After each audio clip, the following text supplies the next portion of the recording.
I'm Coach Corey Wayne, and this is my video coaching newsletter. And the topic of this newsletter is going to be rules, religion, sex, and dating. Well, I've got a couple of quotes that I'm going to go into before I get into this guy's email. And we're going to talk about today, this particular guy has, I guess, some of his belief systems, especially when it comes to do with what he was taught around sex and dating in regards to his religion, obviously are kind of in conflict. His desires and what he feels are in conflict by what he's been told. And it sounds like he's moving forward what he feels is right for himself, but obviously he still feels guilty for what he's doing. And so I've got a couple quotes here I want to share with you. I'm going to talk a little bit about my spiritual outlook in life, and maybe that'll help give you perspective on where I'm coming from. So the first one is by Sriyama Bhagwan, and he said, "Truth, unless it's your personal truth, still remains untruth." Another one you may have heard me read before was Albert Einstein. "Unthinking respect for authority is the greatest enemy of truth." And this next one, every time I read this quote, just fucking boggles my mind. And the first time I heard this read was by Dr. Wayne Dyer. But this quote is actually from 1918. It's from Max Planck, and this was part of his speech when he won the Nobel Prize for quantum theory for his life's work. He was I guess he was a friend of Albert Einstein's. He was on that kind of level, brilliant kind of guy. And he studied quantum physics, quantum particles, also known as quarks, and that's study of matter at the tiniest level. And so if you remember from grade school, you probably studied atoms, and atoms are made up of protons, electrons, neutrons. And each one of the particles that make up an atom are actually made up by even smaller particles. And those smaller particles that make up the electron or the proton or the neutron of an actual atom, they're made up of particles called quarks. And the fascinating thing about quarks is they literally blink into and out of existence 60 million times a second. That's something that's mind-boggling. So understanding that, let me read this quote to you. So he says, and keep in mind, this is 1918. They knew this all these years ago. So he says, "As a man who has devoted his whole life to the most clear-headed science, to the study of matter, I can tell you as a result of my research about the atoms this much. There is no matter as such. Matter doesn't exist the way we think it does. What we see as matter originates and exists only by virtue of a force.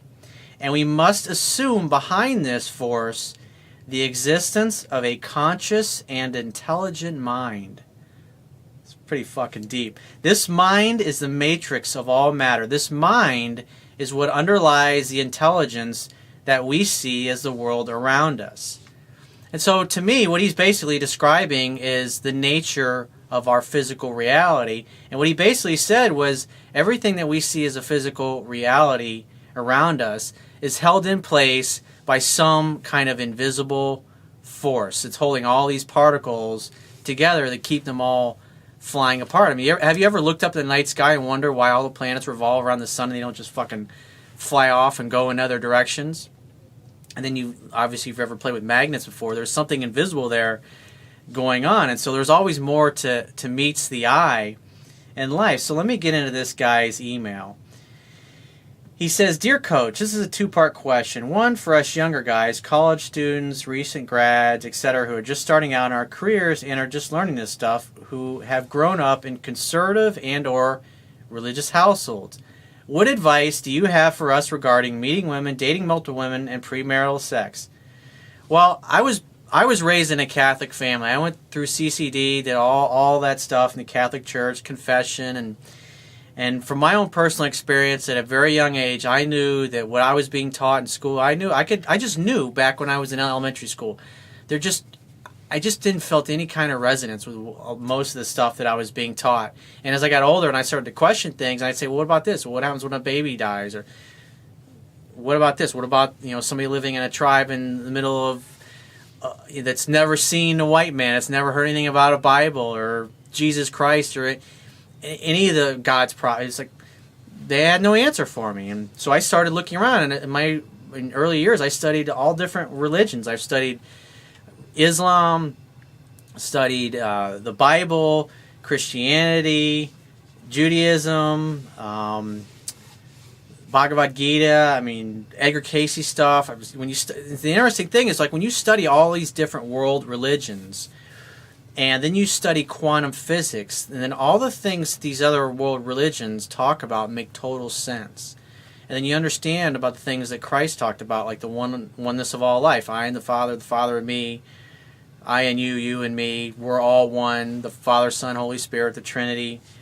And so when I read the Bible or I read a spiritual tradition, my barometer of whether or not to believe in something is because when I've had some experiences in my own life where I've literally felt the energy of the divine moving through my body.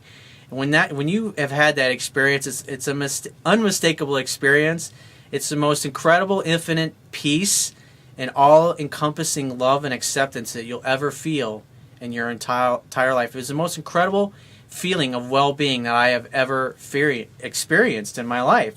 It's like, so when you experience that, it changes you forever. You know what that's like, and you're never the same person after that. And one of the things that Wayne Dyer says was somebody that, I can't remember who the person was he was reading this from, but what she said was, this was a spiritual teacher had said this, until you've been connected to the energy that created you, you cannot know the meaning of your life. And so when I look at world religions, it's just everything comes through us. And so, but at the end of the day, whoever the prophet or the person happens to be that's having the vision or whatever it happens to be, it's going through the filter of their own mind and their own belief system. And you can make all kinds of arguments about the validity of this or that. Oh, it's pure, it's just pure divine, and there's no man getting in the way. And when you study the history of the church and selling of indulgences and all that kind of shit that has gone on and all the corruption that's happened through the centuries, you start to question things. And like for me, everything made peace with me between what I believed and what I discovered by studying history. Because when you study what different indigenous tribes, thousands of different indigenous tribes around the world believe, their perspective on spirituality, the nature of life, the nature of the universe, you see that everything is connected. They all fit together. But the problem is that people, it's like pretty much every religion says, our way is the only way, and if you don't believe exactly what we believe, then you're going to hell. And it doesn't matter what religion you're following, there are different factions of every single religion from one extreme to the other that say, unless you believe exactly our way, our take on religion, then you're fucked and you're going to hell. And the way I look at that is when you read quotes like Max Planck and you understand these things, you understand what's really making up the physical world around us, and people are like, well, what is God? I mean, everything is God. We're all part of the mind and body of God is the way I look at life. And just like Deepak Chopra has a way of describing, I think is great. He says, we are the eyes of the universe looking at itself. So it's like the same force that's growing your heart or growing your fingernails is beating my heart, growing my heart tissue, growing my fingernails, growing my hair. It's the same energy force. The animals that you see running in the forest or the trees, there's an energy behind everything that holds this physical world together.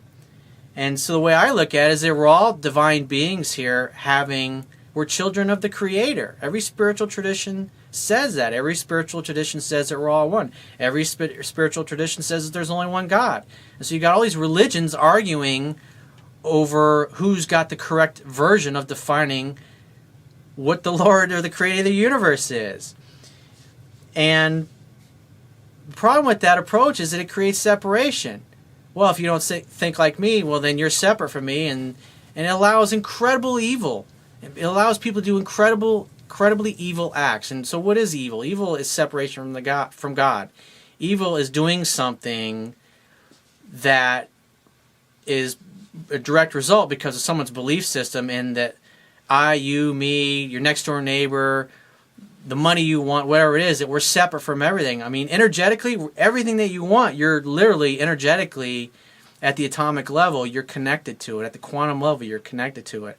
And that kind of stuff is mind-boggling. And so the problem is that you have what you, it's like another thing Wayne Dyer says. He says, when you trust in yourself, you're trusting in the same wisdom that created you. And I've learned in life, every time I followed my heart, whether it was getting or accepting a certain job with a certain company, or going out on a date with a woman that I really liked, or becoming friends with somebody that I really liked, or ultimately getting into a business partnership with somebody that I got along with really well, every time I followed my heart to get into a relationship or to end a relationship, everything always went well for me. But anytime I did something that was completely against what I felt inside, it always ended with a lot of struggle, a lot of difficulty, and a lot of heartache and a lot of hardship. You know, it's kind of like the difference between like going with the flow versus trying to swim upstream. It's just like when you get caught in a rip current out in the ocean, they teach you to swim with it, because if you swim against it, you'll wear yourself out, you won't get anywhere, and you'll drown. And that's the way I look at life. You just kind of go with the flow. I mean, to me, it's a gift. We're here to have fun. We're here to enjoy it. You can create anything you want in life. But most things that are worth creating, most great work, takes 10 years, 15 years, 20 years to build. And that's why you should think, just like I was saying the other day in a video I did, you should think in terms of decades when it comes to your life. And so this is what I believe. And so I have a tremendous amount of peace. And so everything that happens in the world, you know, there was, like, when you look at what like the Mayans and a lot of indigenous tribes believe about the nature of our reality. I mean, what they believe, this is really fascinating to me. What they believe is 13,000 years ago, humanity entered into this experiment called good versus evil, where basically everything's allowed. Where, just like what's described in the Bible and other spiritual traditions about the fall of man, where we literally lost our connection or our awareness of our divinity that's internal. Just like Jesus said, the kingdom of heaven is within you. And it's like everything comes through the heart. And what's interesting is, like, when you were first formed, when the sperm and your father's sperm and your mother's egg got together and they started dividing, the very first thing that forms in your body is your heart. And everything that becomes the physical you grows out of your heart. And so when the cells get to 512 cells and it starts beating, that's the heart. And the second thing that grows out of that is your tongue. That's really fascinating. So literally, when you kiss your lover, you're literally directly connecting to your heart. Isn't that awesome? That's a great story to have with a girl. But so, like I said, me personally, I have peace about things. And so when horrible tragedies happen, it's like when you've had enough friends and family be in combat, be wounded, be blown up, as I have, and they've seen so many of their friends get blown to hell who did everything right, who had every reason to live, who had everything going for them. We're all here to accomplish something. And when your time's up, it's up. That's the bottom line. Whether you're 3 months old or 90 years old, we're all here to achieve a purpose, to achieve a life goal that was, I believe, set before we even came into this life. So when you understand things from that perspective, that everything happens for a reason, there are no accidents, even the worst tragedies, you can look at it, it's just because there's all kinds of different ways people leave this world. It's just, what do we usually do? We usually have really strong beliefs and associations with how certain people tend to leave the world. And so my advice for you, it's like me personally, when you let go of other people's belief systems, because that's where this stuff really is, you have what you feel you should do, but you got all these rules that you've been given by other people.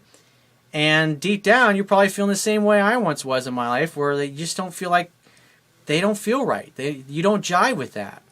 And I've learned that when I trust my heart, things work out for me. And when I don't, I really struggle and I have a lot of problems with it. So do what you want. Do what makes you feel right, as long as it doesn't interfere with the freedom of another divine being. So if you'd like to get my help personally, go to my website, click the products tab, and book a paid phone coaching session. I'll talk to you soon.